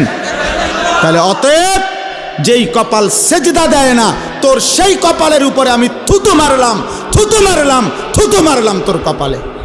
থু, তোর কপালে থু, থুতু মারি তোর কপালে। তোর এই কপালে লানত, লানত তোর কপালে, লানত তোর কপালে। কেন সেজদা দিবি না? নাফরমান, তুই মুসলমানের বাচ্চা না? তুই এক মার দুধ খাস নাই? কেন সেজদা দিবি না? নাফরমান, নামাজ পড়বি না কেন? সমস্যা কোথায়? তোরে কামড়াইছে কি? কোন শয়তানে কামড়াইছে তোরে? নামাজ পড়বি না কেন? কোন শয়তানে কামড়াইছে? সারা পৃথিবীর উলঙ্গ নারী নর্তকী দেখে কি কাম হয়েছে? কি তার শরীরের কোনো 2 পয়সার ফায়দা হয়েছে? যৌন ক্ষমতাটা নষ্ট হয়েছে আর কি, শরীরের সক্ষমতাটা নষ্ট হইয়া এরপরে বয়স হইলে হ্যাঁ বে বে করে কান্দি। আমরা জানি তো, আমরা তো জানি, আপনাদের না মানুষে কয় না, আমরা দ্বারা তো কয়। হ্যাঁ হুজুর দোয়া করে একটা কথা কানে কানে কইতাম, হুজুর নাই নাই, হুজুর হারবালো কামে ধরে না, কত হারবালো ওষুধ খাইলাম হুজুর, আর হারবালো আর ধরে না। আমি ইচ্ছা করে বলছি আমার ছেলেদের ফেরানো দরকার, এই জন্য বলল আখেরাত তো বরবাদ হবেই হবে, দুনিয়াও বরবাদ হবে। হালাল পবিত্র স্ত্রী যখন মিলবে আল্লাহর পক্ষ থেকে, সেদিন আর যৌবনের সক্ষমতা উধাও হয়ে যাবে চরিত্রের এই অধপতনের কারণে। এই অব্যাহত নারী দেখে দেখে, ছবি দেখে দেখে, নোংরা দৃশ্য দেখে দেখে, উলঙ্গ নাচ দেখে দেখে যুবক নিজের শরীরের সক্ষমতাটাও নষ্ট করছে, দুনিয়াও শেষ করলা, আখেরাতও বরবাদ করলা। এই যে বে বে দ্বারা আর কিছু যুক্ত না, বে বে। এই যে দেন না, এই জন্য হার্বাল কোম্পানি পোস্টার লাগায় 30টা এক লগে, জেন দিয়ে লাগায় 30টা লাগায়, মনোজনের মহামারী লাগছে। হ্যাঁ মনোজন একটা করোনা লাগছে এটার ভিতরে, তাহলে এতটি লাগায় একসাথে 30টা করে লাগায়, আজকে সিরিয়াল এলে কালকে আবার লাগায়, বা জানে অসল বলা পায় না সে লাগবে খান। হ্যাঁ হ্যাঁ হ্যাঁ হ্যাঁ, লজ্জা থাকা উচিত, হায়া থাকা উচিত। বেটা আল্লাহকে সেজদা করো, হালাল একজন পবিত্র স্ত্রীর অপেক্ষা করো। যে চাহিদা আল্লাহ দিছেন সেই চাহিদা পূরণের শতভাগ ব্যবস্থা আল্লাহ রাখছেন। যিনি ক্ষুধা দিছেন তিনি খাবারের ব্যবস্থা করছেন, যিনি তৃষ্ণা দিয়েছেন তিনি পানির ব্যবস্থা করেছেন। অতএব যৌবনের চাহিদা যিনি দিয়েছেন আল্লাহর কসম তিনি হালাল পবিত্র স্ত্রী তিনি ব্যবস্থা রেখেছেন। আজকে আফসোসের বিষয়, বাংলাদেশের জমিনে যেই জমিনের মধ্যে ফ্যাসিস্ট নাই, জালেম পালাইছে, জালেমের অনুসারীরাও যারা পালাইছে, এরপরেও এই স্বাধীন সার্বভৌম বাংলাদেশে 24 পরবর্তী বাংলাদেশে, 5ই আগস্ট পরবর্তী বাংলাদেশে আফসোসের বিষয় কতগুলো মাতাল, কতগুলো মুরতাদকে নারী শিক্ষা, নারী সংস্কার কমিশন হিসাবে দায়িত্ব দিছিল নারীর অধিকার ঠিক করে দেওয়ার জন্য। তাদেরকে তারা কমিশন রিপোর্ট দিছে গত কয়েকদিন আগে, নারীর অধিকার, যে নারী যারা বেশ্যা, নারী যারা পতিতা, তাদেরকে এই সমাজে রাষ্ট্রীয়ভাবে শ্রমিক হিসাবে স্বীকৃতি দিতে হবে, এই প্রস্তাব দিছে, প্রস্তাব পেশ করছে। এটা প্রস্তাব, যৌনকর্মীকে শ্রমিক হিসাবে, ওয়ার্কার হিসাবে স্বীকৃতি দিতে। আশ্চর্য, এটা বাংলাদেশে আশ্চর্য। এই সময় কেমনে সম্ভব হইল? এই মুরতাদ, এই মহিলাগুলো এগুলো কিভাবে পারলো, এই কলমে উঠলো কিভাবে কথা? পৃথিবীর কোনো মানুষ, একেবারে পৃথিবীতে কোনো মানুষ, যেখানে কোনো বিধর্মী, কোনো কাফের সমাজেও এমন অভদ্র কথা হইতে পারে না।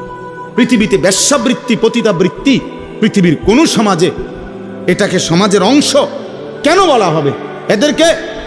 এদেরকে সমাজের, ওরা বলতেছে এটা সমাজের অংশ, এরা সমাজের অংশ।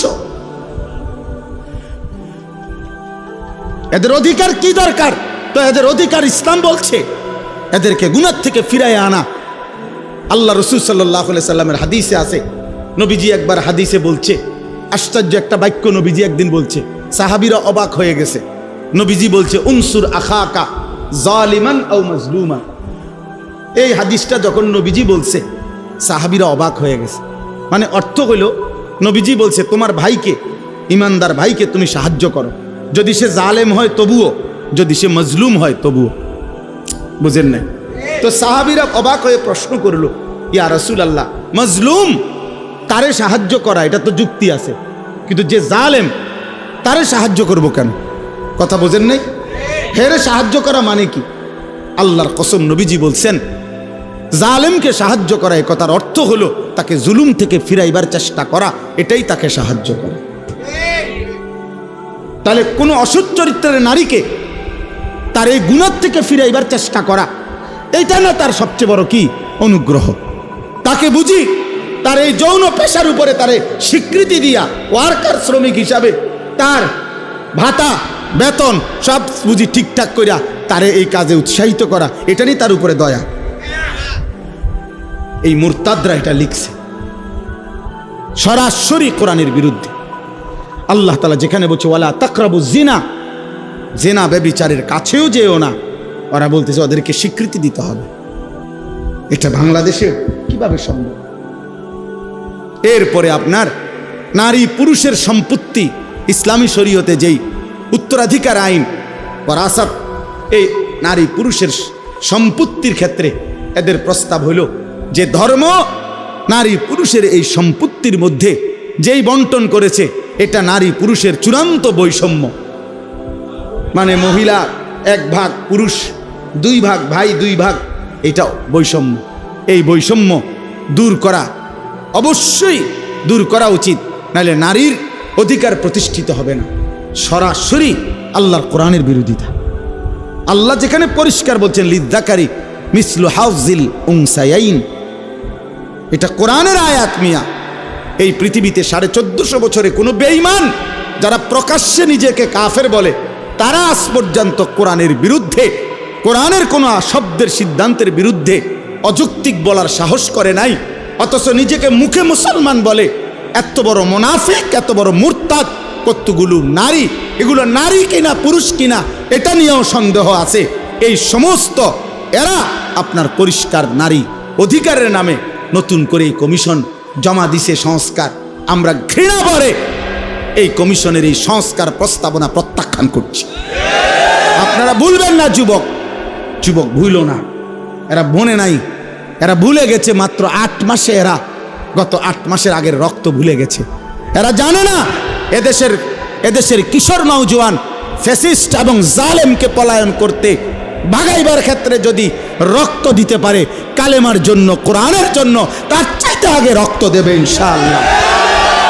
কোনো সন্দেহ নাই ইনশাআল্লাহ, কোনো সন্দেহ নাই, কোনো সন্দেহ নাই। প্রয়োজনে আবার বাবার বুক খালি হবে, আবার স্বামী স্ত্রী আবার বিধবা হবে, কিন্তু কোরআন সুন্নাহ বিরোধী কোন আইন বাংলাদেশের জমিনে বাস্তবায়ন হতে দেওয়া হবে না ইনশাআল্লাহ। হেফাজতে ইসলাম বাংলাদেশ আগামী 3 তারিখ, মে মাসের 3 তারিখ শনিবার, কালকে শনিবারের পরের শনিবার ঢাকা সোহরাওয়ার্দী উদ্যানে এর প্রতিবাদে মহাসমাবেশের ডাক দিছে সারা বাংলাদেশ ব্যাপী।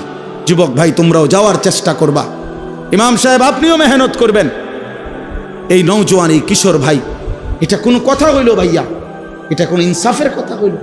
কমপক্ষে 10টা ধারা, 10টাও সুপারিশ এরকম যেটা সরাসরি আল্লাহর কোরআনের বিরোধী। ছেলে মেয়ে যদি ধর্মীয় বন্ধন মানে ধর্মীয় নিয়ম কানুন ছাড়া যদি একত্রে থাকতে চায়, রাষ্ট্র সমাজ তাদেরকে বাধাগ্রস্ত করতে পারবে না। মানে এই বাড়ির হেরা স্বামী স্ত্রী এই ফ্ল্যাটের, বুঝেন নাই, এই ফ্ল্যাটের এই 2 ফোলা মাইয়া কি তোমরা এমনি থাকি, তোমরা এমনি থাকো কেন? এই কথা কইলে মামলা হবে। ওই যে আইন, এটাই আইন চাচ্ছে, বুঝেন নাই কথাটা? এই আইন চাচ্ছে। কি আশ্চর্য!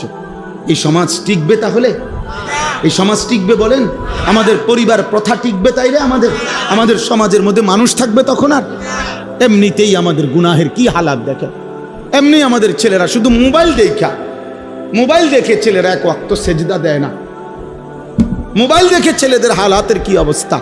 আর যদি নারী পুরুষের অবাধ মেলামেশা শুরু হয়, কি হবে সমাজে? কি হবে সমাজের? এজন্য আলহামদুলিল্লাহ সারা বাংলাদেশ থেকে ওলামায়ে কেরাম প্রতিবাদ করছে, এবং ওলামায়ে কেরামের এই জমিনে বাংলাদেশে ইনশাআল্লাহ এমন ঘৃণ্য কোরআন সুন্নাহ বিরোধী নারী সংস্কার কমিশনের এই প্রস্তাবনা পাশ হতে দেওয়া হবে না ইনশাআল্লাহ। আবার লড়াই হবে ইনশাআল্লাহ, আবার যুদ্ধ হবে ইনশাআল্লাহ, ইনশাআল্লাহ, ইনশাআল্লাহ। আল্লাহ তাআলা আমাদেরকে বুঝার তৌফিক দান করেন। আমার প্রিয় ভাই, আমার কথা শেষ। আমি অনুরোধ করছি, কিশোর নওজোয়ান বাবা ভাই, পর্দার আড়ালের মা বোন, নিজের ঈমান প্রমাণ করেন কর্মের মাধ্যমে, আমলের মাধ্যমে। ওই যে বললাম, এটাই বললাম, আল্লাহ তাআলা বলছেন যে মুনাফিক সে অলসভাবে নামাজ পড়ে, যে মুনাফিক সে অনিচ্ছা সত্ত্বে দান করে। তাইলে আল্লাহর ইবাদতের মধ্যে ঘাটতি করা, কমতি করা, আমলের মধ্যে, এটা মুনাফিকের চিহ্ন। কিসের চিহ্ন এটা? আল্লাহ তাআলা আমাদেরকে মুনাফিকি হওয়া থেকে হেফাজত করেন। আমার বন্ধু, এক জাররা ইমানের অভাবে অনন্তকাল চিরস্থায়ী জাহান্নামের আগুনে পুড়তাম। যদি ইমান একটু কমপক্ষে এক জাররা ইমানও যদি না নিতে পারি, ইমান হারা মানুষ অনন্তকালের জন্য জাহান্নামী হয়। কোরআন শরীফে আছে, দুনিয়ার জান্নাতি দুনিয়ার বন্ধুদেরকে যারা জাহান্নামী হইছে পরিচিত, তাদেরকে দেখবে জাহান্নামী, দেখা ডাক দিয়ে বলবে, দোস্ত ওয়ালাউলা নি'মাতু রাব্বি লাকুনতু মিনাল মুহদারিন, আল্লাহ যদি দয়া না করতো রে, আজ তো হয়তো আমিও তোর সাথে থাকতাম। এরপরে বলবে, বন্ধু আফামা নাহনু বিমাইয়িতিন, প্রিয় বন্ধু শোনো, আর কোনো দিন তোমারও মৃত্যু হবে না, আমারও মৃত্যু হবে না। অতএব বুঝত রে, তোর জাহান্নামের দুঃখ আর শেষ হবে না, আমার জান্নাতের সুখও আর শেষ হবে না। আমরা দুনিয়ায় যেমন বলি, আচ্ছা দেখুন তা নাহলে 2-4 মাস মাতবরি করো রে, কয়দিন আর কি, আমরা এমন বলি না। তো এটা আখেরাতে না, আখেরাতে জান্নাত অনন্তকাল, জাহান্নাম, জান্নাতের সুখও কোনোদিন শেষ হবে না, জাহান্নামের দুঃখও কোনোদিন শেষ হবে না। এজন্য প্রিয় ভাই, একজন বক্তা আনছে, কতক্ষণ ওয়াজ করছে, শিক্ষার দিছে, ভালোই লাগছে, এটা যেন না হয়। আমার অনেক কষ্ট হয় ভাইয়া, রাত নাই, দিন নাই, সকাল নাই, দুপুর নাই, ঘুরতে থাকি, দৌড়তে থাকি, বলতে থাকি। আল্লাহ আমাদেরকে মাফ করে দেন। আমরা সবাই ইনশাআল্লাহ কিশোর যুবক ভাই, আগামী দিনে ইসলামের জন্য অনেক বড় কোরবানি দিতে হবে, জানো না ভাইয়া? এই ফিলিস্তিন ইসরায়েলের এই যুদ্ধ, গাজার মুসলমানের এই রক্ত, 9 বছরের এক বাচ্চা, তোমার পত্রিকায় ছবি দিছে, 9 বছরের একটা ছেলে ফিলিস্তিনি, সে পৃথিবীবাসীর কাছে জানতে চাইছে, তার 2টা হাত উড়ে গেছে বোমার আঘাতে। সে জানতে চাইছে, পৃথিবীবাসী বলো, আমার বয়স মাত্র 9 বছর, 9 বছরে আমি আমার 2 হাত হারাইলাম, আমার আগামী জিন্দেগি আমি বাঁচবো কেমনে, চলবো কেমনে? এইভাবে আহাজারি করতেছে মজলুম। প্রিয় ভাই, তোমার ছোট ভাই যদি এটা বলে যে ভাই আমার 2টা হাত উড়ে গেছে, আমি এখন চলবো কিভাবে, তখন তোমার দায়িত্ব হলো তুমি তোমার ছোট ভাইকে বলবা, ভাইয়া, ছোট ভাই সরো, আমার মোবাইল টিপার, আমি নারী দেখবো, ছবি দেখবো, আমি উলঙ্গ নাচি দেখবো, আমি আল্লাহকে কোনো সেজদা দেব না। এটাই তো ইনসাফ, ঠিক না? তো দেখো, ঠিক আছে ভাই, যারা নামাজ পড়ো না, যারা সেজদা দাও না, তোমার মুসলমান মায়ের এই করুণ পরিণতি, বোনের, ভাইয়ের, বাবার, ওয়াল মুস্তাদাফিনা মিনার রিজালি ওয়ান নিসাই ওয়াল বিলদান আল্লাযীনা ইয়াকুলুনা রাব্বানা আখরিজনা মিন হাযিহিল ক্বরিয়াতিজ যালিমি আহলুহা। দুর্বল, অসহায় নারী, শিশু, বৃদ্ধ চিৎকার করছে আর বলছে, আল্লাহ জালেমের জমিন থেকে আমাদেরকে বের করে নেন। এমন কঠিন মুহূর্তেও যাদের কপালে একটা সেজদা দিতে মন চায় না। আহারে যুবক, আমার বড় আফসোস হয় তোর জীবন, কেমনে পারলি? এত মুসলমানের উপরে এত বড় জুলুম অত্যাচারের পরেও যে যুবক মোবাইলে নারী ছবি দেখতে আসে, কিটা আসলে তার কলজাটা কি? তার আসলে কলজাই নাই, পাথর। সে ওই মানুষের কোনো কাতারে পড়ে না। আল্লাহ আমাদেরকে বুঝ দান করেন। অতএব আমাদের প্রতিবেশী, জম্মু কাশ্মীরের মধ্যে একজন হিন্দু মারা গেছে সন্ত্রাসীদের আঘাতে, সেইটার সুষ্ঠু তদন্ত করবে, সেইটা বাদ দিয়া ভারত পাকিস্তানের সাথে সরাসরি যুদ্ধের ঘোষণা দিয়ে দিছে। যুদ্ধের প্রস্তুতি দমাদম চলছে, মানে শুধু লাগিয়া যায়। ভারতে ওয়াকফ বিল পাশ করে সংসদে, ভারত তো প্রায় কমপক্ষে 200 কিলোমিটার, ঠিক না? বুঝিনি ভারত কত বড়, বিশাল ব্যাপার, বিশাল বড় ভারত। এই ভারতের যত সম্পত্তি আছে, সম্পত্তির মধ্যে 3য় বৃহৎ সম্পত্তি হলো মুসলমানদের ওয়াকফ সম্পত্তি, বুঝছো নি? পুরা ইন্ডিয়ার মধ্যে তৃতীয় বৃহৎ সম্পদ হইল জমি হইল মুসলমানদের ওয়াকফ সম্পত্তি। মানে ওয়াকফ বুঝেন না? মসজিদ মাদ্রাসায় যে মানুষে কি করে, জমি ওয়াকফ করে না, এই ওয়াকফ। এই সমস্ত ওয়াকফ সম্পত্তি মুসলমানদের, এগুলোকে কুক্ষিগত ছিনিয়ে নেওয়ার জন্য ভারতের সংসদে পরিকল্পিতভাবে ওয়াকফ বিল পাশ করা হয়েছে। পাশ করে কৌশল করে ষড়যন্ত্র করছে। এটাকে কেন্দ্র করে প্রতিদিন সেখানে মিছিল বিক্ষোভ হচ্ছে মুসলমানদের, এবং বেঈমানরা জুলুম করছে, মসজিদ মাদ্রাসা সিলগালা করে বন্ধ করে দিচ্ছে।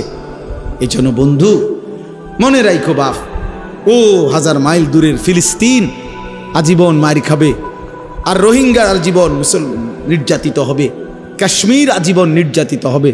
আর তুমি মৃত্যু পর্যন্ত কেবল বইয়ে বইয়ে মোবাইলে টিপবা আর নারী দেখবার ছবি দেখবা, আর আপনারা বাপে শুধু মরণ পর্যন্ত বিড়ি খাইবেন আর বন খাইবেন, এই রঙে জিন্দিগি পার করে লাইবেন। এমন নাও হইতে পারে, এই সুখ নাও থাকতে পারে, এই সুখ নাও থাকতে পারে। প্রতিবেশী সাইরেন বাজাইতেছে, গায়ে পইরা ঝগড়া করতে চাচ্ছে, গায়ে পড়ে পায়ে, আমরা দেশে কয় পায়ে ফাড়া দিয়া কি করে, কাজ্জা করে না, যে পায়ে পাড়া দিয়া কাজ্জা করতে চাইতেছে। কখন কার সাথে লেগে যায় বলা যায় না। এই জন্য দোস্ত আমার নওজোয়ান, কোনো কাফের বেঈমানের কাছে আমাদের কোনো নিরাপত্তা নাই। আমাদের নিরাপত্তা শুধু আমাদের আল্লাহর কাছে। তিনি আমাদের আপন, তিনি আমাদের সহায়, হুয়া মাওলানা, তিনি আমাদের অভিভাবক। ওয়া আলাল্লাহি ফালিয়াতাওয়াক্কালিল মুমিনুন, মুমিনের উচিত শুধুই কেবল আল্লাহর উপরে ভরসা করা। কার উপরে? আল্লাহ আমাদেরকে তৌফিক দান করেন, আল্লাহ তাআলা আমাদেরকে কবুল করেন। আজকের এই মাদ্রাসার মাহফিল আল্লাহ তাআলা ভরপুর বরকত দান করেন। আপনারা কষ্ট করছেন, মহব্বত করে শুনছেন মাদ্রাসার এই আয়োজনে। মাদ্রাসাকে ভালোবাসবেন, মাদ্রাসাকে ভালোবাসেন। মাদ্রাসা একজন মহল্লাবাসীর কাছে 3টা জিনিস চায়: দোয়া, সন্তান, সম্পদ। মুসলমানের দোয়া, মুসলমানের সন্তান, মুসলমানের দান সাদাকা। এই 3 জিনিস যে ব্যক্তি মাদ্রাসার সাথে সম্পৃক্ত রাখে, মাদ্রাসার জন্য দোয়াও করলাম, আমার কিংবা কারো সন্তান আমি পড়তে ব্যবস্থা করে দিলাম, কিছু দান সদকাও করলাম। বুজুর্গানে দিন বলে যে আশা করা যায় আমার শায়েখ আল্লামা মুফতি মুশতাকুন নবী কাসেমি হুজুর তো সবসময় বলে যে আশা করা যায় ওই ব্যক্তি কিয়ামতের দিন মাদ্রাসাওয়ালাদের সাথে হাসরের ময়দানে দাঁড়াবে। এই জন্য আপনারা এই মাদ্রাসাকে ভালোবাসবেন ইনশাআল্লাহ। ইনশাআল্লাহ আগামীকাল শনিবার সুধন্যপুর আমার শায়েখ আল্লামা মুফতি মুশতাকুন নবী সাহেব হুজুরের মাদ্রাসার ইসলাহি মাহফিল যাওয়ার চেষ্টা করবেন। এরপরে 10ই মে শনিবার, মে মাসের 2য় শনিবার আমার মাদ্রাসা আশরাফুল উলুম ময়নামতি, সাবের বাজারের পাশে, ওইখানেও মাসিক ইসলাহি মাহফিল আপনারা যাওয়ার চেষ্টা করবেন। বিশেষ করে যুবক ভাই, আপনাদেরকে দাওয়াত করলাম। আল্লাহ তাআলা আমাদেরকে তৌফিক দান করেন, কবুল করেন। 3 মে ঢাকা সোহরাওয়ার্দী উদ্যানে হেফাজতে ইসলাম বাংলাদেশের আহ্বানে মহাসমাবেশেও অংশগ্রহণ করার চেষ্টা করবেন। আল্লাহ সবাইকে তৌফিক দান করেন। আলহামদুলিল্লাহি রাব্বিল আলামিন। আল্লাহুম্মা আনতাস সালাম ওয়া মিনকাস সালাম, তাবারাকতা ইয়া দাল জালালি ওয়াল ইকরাম, ইয়া আরহামার রাহিমিন, ইয়া আরহামার রাহিমিন, ইয়া আরহামার রাহিমিন। রব্বানা যালামনা আনফুসানা ওয়া ইল্লাম তাগফির লানা ওয়া তারহামনা লানাকুনান্না মিনাল খাসিরিন। আয় আল্লাহ আপনি মাফ করে দেন, আয় আল্লাহ আপনি মাফ করে দেন, আয় আল্লাহ আপনি মাফ করে দেন। ঈমান আমলের জিন্দিগি দান করেন, সেজদাওয়ালা কপাল বানিয়ে দেন, কাঁদনেওয়ালা চোখ বানিয়ে দেন, জিকিরওয়ালা জবান বানিয়ে দেন, মোহব্বতওয়ালা দিল বানিয়ে দেন, সুন্নতওয়ালা জীবন বানিয়ে দেন। আল্লাহ সমস্ত কবরবাসীদেরকে মাফ করে দেন, কিয়ামত পর্যন্ত কবরের আযাব মাফ করে দেন, কবরগুলোকে জান্নাতের টুকরা বানিয়ে দেন। আল্লাহ অসুস্থ বিমারি যারা শিফা করে দেন, প্রত্যেকের কামাই রুজিতে হালাল বরকত দান করেন। আল্লাহ আল মদিনা এই মাদ্রাসা কবুল করে নেন, কবুল করে নেন, কবুল করে নেন। আপনার গায়েবের খাজানা থেকে মাদ্রাসার সব জরুরত আপনি পূরণ করে দেন। ছাত্র মিলায় দেন, উস্তাদ মিলায় দেন, মহল্লাবাসীর দিল মাদ্রাসার প্রতি মদিনার আনসারদের মতো বানিয়ে দেন। আল্লাহ আপনি কবুল করেন। আপনি চাইলে সব হবে, আপনি না চাইলে কিছুই হবে না মাওলা। আপনার দয়া হলেই সব হয়েই যাবে মাওলা। আল্লাহ আপনি কবুল করেন। অসুস্থ বিমারীদেরকে শিফা করে দেন। প্রত্যেকের নেক মাকসাদ আপনি পূরণ করে দেন। এই মাহফিলখানা কবুল করে নেন। আগামী দিনেও আয়োজন করার তৌফিক দান করেন। আল্লাহ আমাদের মাদ্রাসার ইসলাহি মজলিস, সুধন্যপুরের ইসলাহি মজলিসও আপনি কবুল করেন। 3 মের মহাসমাবেশ আপনি কবুল করেন। আল্লাহ আমার বাংলাদেশকে নিরাপদ করেন, জালেমের জুলুম থেকে নিরাপদ করেন, ফিতনাবাজের ফিতনা থেকে হেফাজত করেন। আল্লাহ কোরআন সুন্নাহ বিরোধী কোনো আইন এই মাটিতে যেন বাস্তবায়ন না হয় মাওলা। আল্লাহ ষড়যন্ত্রকারী আল্লাহ তাদেরকে আল্লাহ হেদায়েত দিয়ে দেন, হেদায়েত দিয়ে দেন। হেদায়েত নসিব না থাকলে ধ্বংস করে দেন। আল্লাহ আমার এই জমিন আল্লাহ কোরআনের জন্য আল্লাহ আপনি কবুল করে নেন, ইসলামের জন্য কবুল করে নেন। গাজা ফিলিস্তিনের মুসলমানকে বিজয় দান করেন, মোমেনের বিজয় দান করেন। ইসরায়েলের ইহুদি বেঈমানদেরকে ধ্বংস করে দেন। আয় আল্লাহ আপনি সকলকে মাফ করে দেন। রব্বির হামহুমা কামা রব্বায়ানি সগীরা, রব্বির হামহুমা কামা রব্বায়ানি সগীরা। সুবহান রব্বিকা রব্বিল ইজ্জাতি আম্মা ইয়াসিফুন ওয়া সালামুন আলাল মুরসালিন ওয়ালহামদুলিল্লাহি রাব্বিল আলামিন।